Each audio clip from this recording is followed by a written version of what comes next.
Okay, so before you watch this video, you should know there's some trigger warnings. I talk about my depression, I talk about my postpartum depression, and I talk about abusive relationship that I was in, along with suicidal thoughts, and I'm bipolar, so there's going to be things talked about that might trigger you if you are someone similar to me. So just this is my trigger warning for you. Um, and yeah, just watch in your own caution and just know that that is topics that are being discussed, and sexual assault as well. So just this is my trigger warning for you.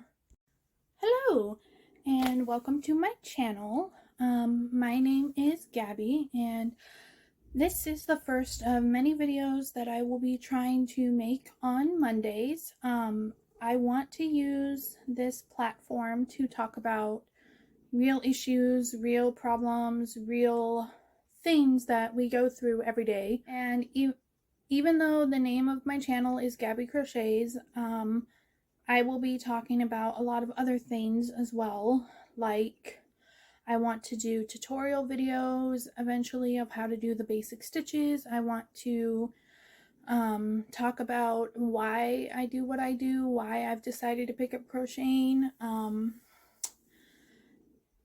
just things like that. And basically, I wanted to talk about today my mental issues that I struggle with, and why I took up crocheting, and why I think it's a good idea that you pick up something like this too. I apologize if the quality is not that great. I do not have a vlogging camera yet. That will be on my Christmas list, but I'm just having to film from my phone for now.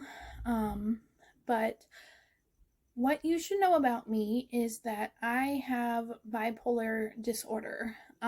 I got diagnosed when I was about 21, I want to say. And I've had struggles with it ever since. I'm 26 years old now, but I have had issues my entire life. I have always had periods of great depression and great mania, and I have felt manic for half of my life, I should say. There's a period of time that I do not remember, and I will be blatantly honest about that.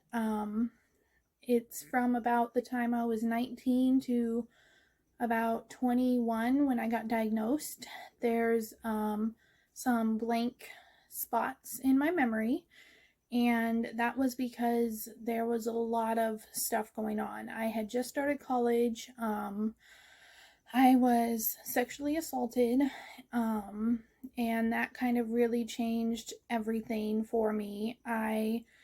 Long story short, which I will go into all of this another day, I basically struggled with school for a while, and I didn't really know where I fit in. Growing up, I always felt very awkward. I always felt like I didn't really have a place. I had a group of friends, but I kind of felt like I never fully belonged with them, and I never fully belonged with my worship group, Bible study group in church, and I just kind of felt like an outsider. And all of this will come back to what my point of today's video is later on, but basically, I just never felt like I belonged anywhere. And that carried over with me into college. I was a part of a bunch of different groups and clubs, but I was a part of a sorority for a while, and I just never really felt like I belonged. And that caused me to have a lot of issues. I had some identity issues. I developed very bad eating habits, very bad sleeping habits. I think that's really where my manic stages started to come in. I would be so depressed and upset that I would lock myself in my room and I wouldn't let anybody in. I would put myself in closets and I would hide in my closet. And I just felt like completely out of control. I felt like my life was out of control. I felt like my soul, my mind, my body was completely out of control, and I knew I needed to do something to help myself, but I didn't know how. I didn't know how to ask for help from my family. I didn't know how to ask for help from my partner at the time, who actually ended up being a very abusive person. So when I started therapy, they first diagnosed me with depression, and that was accurate because I do have the two polar opposites, which is bipolar. That's why they call it that, one of the reasons. But what didn't help was the medications they put me on. I really, honestly, I cannot remember what they put me on, but I know it was a mood stabilizer, and that actually didn't help me as much because it actually made my manic side worse. It dealt with the depression, but it did it in the opposite way. I got more depressed and I got more manic, and I was in a mixed state for months on end. I had a manic state where I went up and I quit my university and I completely switched my major and I applied for art school in San Francisco. I moved there with my ex, got myself into a very bad toxic situation, and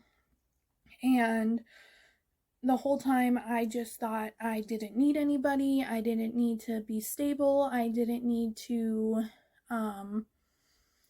really hone in on that and deal with that. And for the longest time, I felt like nobody could help me and nobody understood me, and the only person who understood me was my partner, and therefore he was the only one I listened to. I ignored what friends said. I ignored what my family said. I just up and moved, and I thought I could make it up there. But I remember vividly one time what happened was that I was taking public transportation home because I didn't have a car and I didn't drive at the time. And I had to do this because my partner at the time just was unavailable. I don't even know where he went. We lived in Alameda, but we commuted into the city, and I don't even know how to explain how I felt. I felt scared. I felt alone. And so when I was on public transportation up there, I thought I knew where I was going, and it turned out I was completely on the opposite side of the island, and my phone had died, and I had to find my way home. And that was probably one of the scariest times, and that's when I knew really something was wrong, but I didn't know how to get out of the situation I was in. I was financially connected to this person. I was emotionally connected to this person. I didn't have a job. They were bringing in all the income, and hey guys. So due to the nature of how long these videos are and how I'm still a new YouTuber, I'm going to be trying to make them into 10-minute segments. So this is going to be the end of part 1, but check out part 2 and part 3 coming later this week. Bye.